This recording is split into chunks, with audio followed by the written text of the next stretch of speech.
All right, so the last talk of today is going to be presented by Andy Grant of Zoom. He's going to be talking about TCC and some interesting vulnerabilities and bypasses in that. All right, yeah, thank you.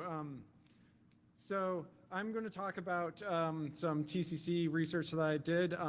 So back in 2019, I disclosed a series of security vulnerabilities within package installers to Apple. They allowed an unprivileged user to execute as root arbitrary code. During the reporting with Apple, I explicitly stated that it allowed you to execute as root, and Apple responded back with, "What's the impact?" Yeah. Do I need to explain what root is to Apple? I quickly and hastily shot back a response of, "You're root. You can do anything you want, including bypassing TCC." Then I kind of had that moment of maybe I spoke out of turn, and I should probably make sure that's true. And so I was eventually able to show Apple that it was true, that as root I could bypass TCC back in early 2020, and now I get to share it all with you. So I've been poking around computers and doing offensive things for over 2 decades. I started out cheating at video games, went and got a computer science degree at Stanford University explicitly to become a better hacker. I got to work side by side with some of the world's best in the industry at ISEC Partners and NCC Group, and eventually now work at Zoom, where I'm building out the offensive security program. Along the way, I managed to set American records and ended my swimming career ranked top 25 all time for the US. And according to playerwives.com, you should all be very impressed with that, except I married Dana Vollmer, and proudly so, I will forever be known as the +1 to a 5-time Olympic gold medalist.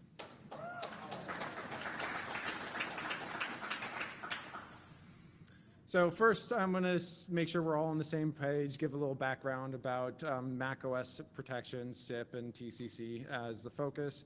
And then I'm going to walk through how I circumvented some of those restrictions. And to wrap it all up, I'll cover how you can use that same technique to get a free cloud-hosted macOS VM. So first, the protections. In Unix-like operating systems, security policies are enforced by discretionary access controls. This allows users to override the security policies according to their preferences, and as such, root can do just about anything on the system. Apple has decided that this doesn't make for the best user experience and instead added mandatory access controls. This allows for creating policies that cannot be overridden. Mandatory access controls aren't directly visible to the users, but you probably have encountered them through many of their modern security protections via their sandboxing, parental controls, managed preferences, and system integrity protection, or SIP. Since root on macOS is no longer root in the way we expect, the term rootless has become used to describe modern macOS systems. With the addition of the M1 chip, Apple has even brought over kernel integrity protections from the iOS platform into macOS. This provides hardware-backed protections against modifying parts of the kernel during runtime. In addition to a major focus on security, Apple has a lot of focus on privacy and a user's right to control their data. This has led to the development of their Transparency, Consent, and Control System, or TCC. This is the macOS version of Windows UAC, or User Account Control, and is responsible for the pop-ups and on behalf of apps and processes requesting permissions to your data and various resources. It was first introduced in Sierra, and its scope was fairly limited and really focused in on system-wide access, such as accessibility or full disk access. There was a fairly significant jump in TCC's coverage during around Mojave, where a user's personal data, documents, desktop, calendar, was added, as well as access gating for camera and microphone. One interesting tidbit I learned through this research is that a user's trash is even extra protected, that even with SIP disabled, even with full disk access, you cannot access content within a user's trash. If you want to programmatically interact with that, you have to remove it from the trash before interacting with it. And the user doesn't even get a prompt. There's no access you can grant. As is often the case with Apple's proprietary services, there's not a lot of great documentation on it and or any official tooling. For example, there's only one official command line tool for TCC, TCC util, and it only supports a single action, and that's to revoke or reset a permission granted in the TCC database. TCC is backed by SQLite databases, one for the system protections such as full disk access, accessibility, and similar permissions, and one per user for the user-specific access such as documents and desktop. Being SQLite databases, they were initially able to fairly easily programmatically interact with them just using SQLite, and you had minimal permissions necessary to do that. But this was infamously abused by Dropbox, and now access to the database requires full disk access permissions to begin with. Furthermore, the system database has the additional protections of being SIP protected, so even with full disk access, you cannot write to it unless SIP has been disabled. For a while, there was a commonly known way to circumvent TCC using SSH. In order to facilitate remote login, logically macOS automatically granted SSHD, or specifically SSH key wrapper, full disk access when remote login was enabled via system preferences or the command line tool system setup. If you were running as root or knew an admin's password, you could enable remote management via this, SSH in to the local host, and you instantly gained full disk access. And this would allow you then to inject into the user-specific databases and gain more access or add access to other parts of the system. However, Apple has grown wise to this, and since Catalina, you have to have full disk permissions and able to call system setup to enable this SSH. And so to gain your full disk access, you have to already have had full disk access. So let's talk about bypassing some of these. Before doing that, let's see what it will actually look like when we achieve this. So here we're running on Big Sur, the latest version at the time, and I'm going to demonstrate that terminal does not have full disk access by trying to read from the system database. I get denied. I'll run through a simple package installer. So it runs with root privileges because I typed in my admin. When this installation completes, we will then try that command again, and we were able to read from the database. So we now have a terminal with full disk access, with no user interaction besides running the installer. So to set the scene, even running as root, you can't do everything you might want, either because of SIP or because of TCC. You can't directly give yourself more permissions unless you already have fairly significant permissions like full disk access. If you are lucky enough to find yourself on a Mac with remote login already enabled and you know credentials to log in, then you can use the SSH trick. But otherwise, we need a different way to get this TCC permission. So this bypass begins with the assumption that you are running with root privileges such as installer, but you otherwise don't know an admin credential or have a way to interact with full disk access. So you're running as root, but you don't have full disk access or no credentials to the system. Management has shown me that OKRs, or objectives and key results, drive success. So we'll start out achieving this with an objective. Grant an application of our choosing TCC permission of our choosing. What key results will help us get there? Well, without a bug or exploitable vulnerability, this is supposed to require an admin physically clicking buttons, and thus we need to know an admin's password and have access to the UI. So that means remote management is enabled because we want full disk access as our end goal here. Unless SIP is disabled, getting the SSH access only gives us so much, and we can't add other things to the full disk access. Obviously, we're going to want to achieve this without any consent prompts or otherwise notifying the user of our activity. And ideally, our stretch goal here is to automate this whole thing. Since I'm a manager these days and no longer an actual hacker by trade, I'll follow the rules and arguably achieve this via malicious compliance and maybe a potential oversight in the system, but not exploiting any real vulnerabilities here. So first, we need an admin user. Well, we're running as root, so let's just create one. The normal Unix commands to do so aren't actually there on macOS. You can try add user, user add, not present. Instead, macOS has the system admin control command line tool, which will successfully create us an admin user, but it's kind of noisy. It creates a user, but it fires up a consent prompt along the way asking for the user to grant control of the system to the process. Notably, even if that permission is denied, the admin user was still created, but we alerted to the user and we're trying to avoid those consent prompts. So instead, we'll use the directory service command line tool.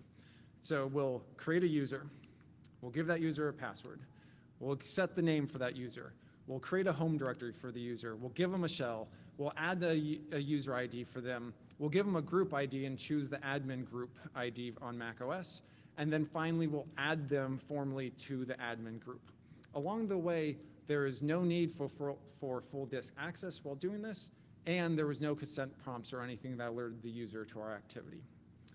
Now, we started with the assumption that we're running as root, and now we have an admin user. So we didn't really gain a whole lot of privilege here unless we had a way to interact with the user interface. Now we have a password that we could type in for admin password prompts. But we kind of just walked through that you have to have full disk access to be able to enable that, and so we're kind of in this place of where do we go next? Well, it actually turns out you need full disk access to enable remote login, but you don't need full disk access to enable remote management or screen sharing.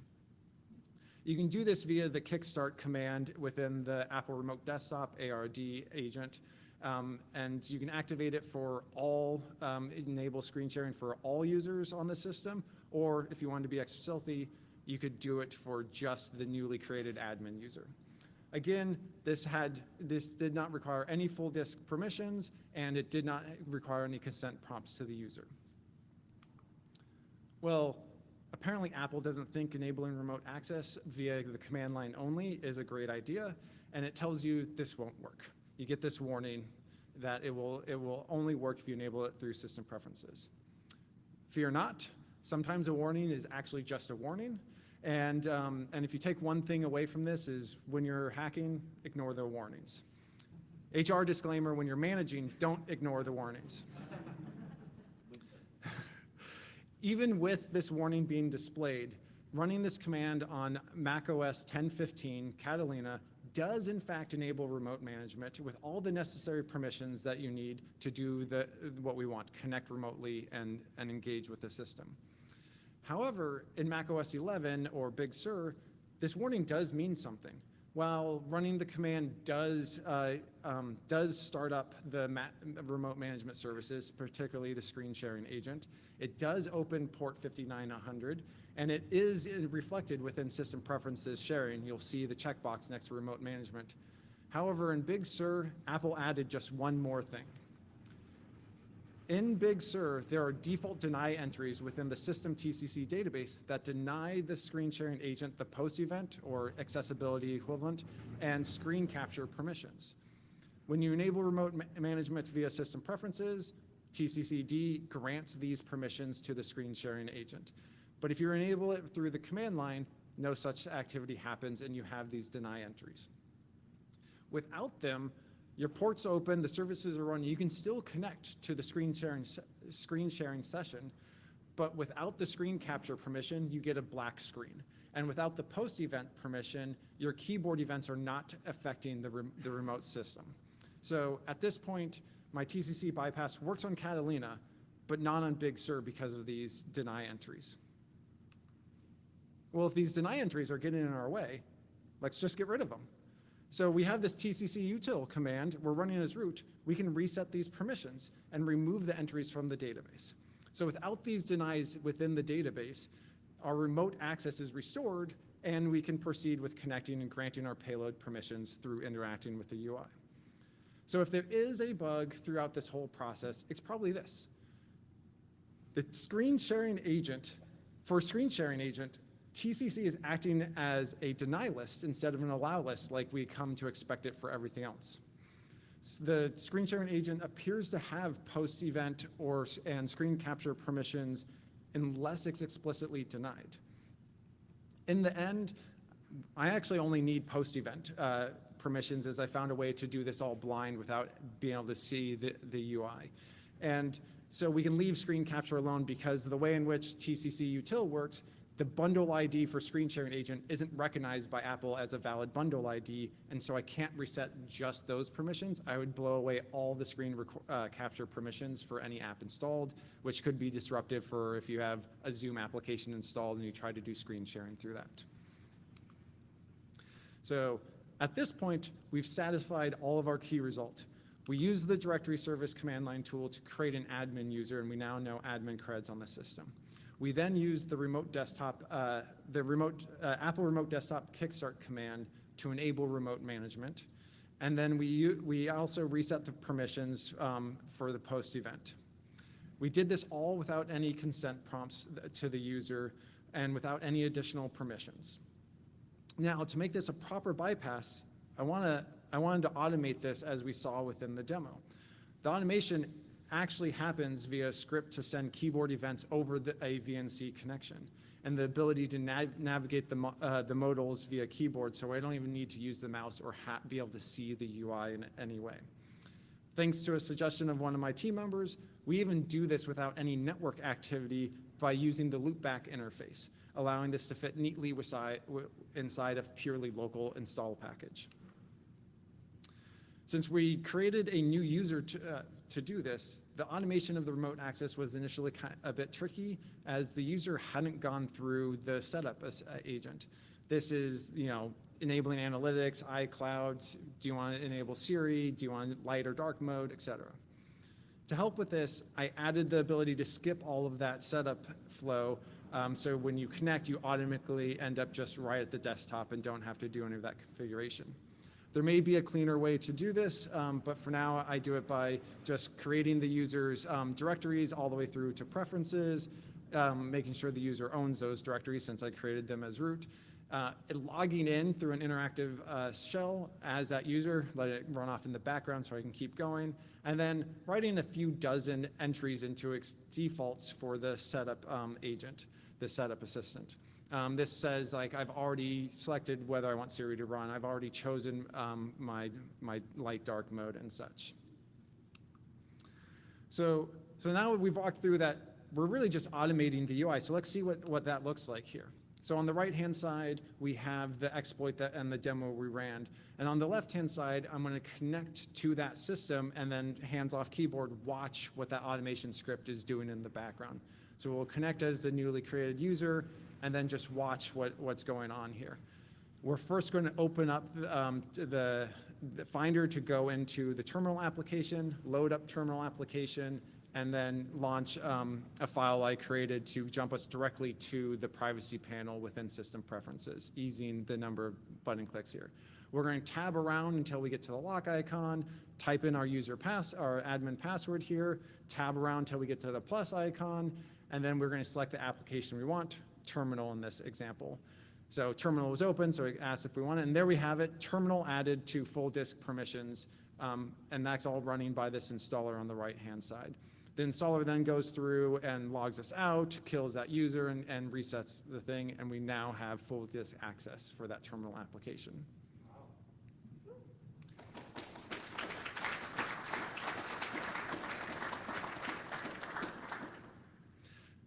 So, as all of you all here know by being at this conference, macOS hacking is pretty awesome, but only if you have a Mac to hack on. If you don't have one, they're kind of expensive to obtain. You can go buy hardware, but Apple's hardware is fairly expensive, and the cloud-hosted offerings through AWS or Mac Stadium or similar are pretty costly for just playing around with.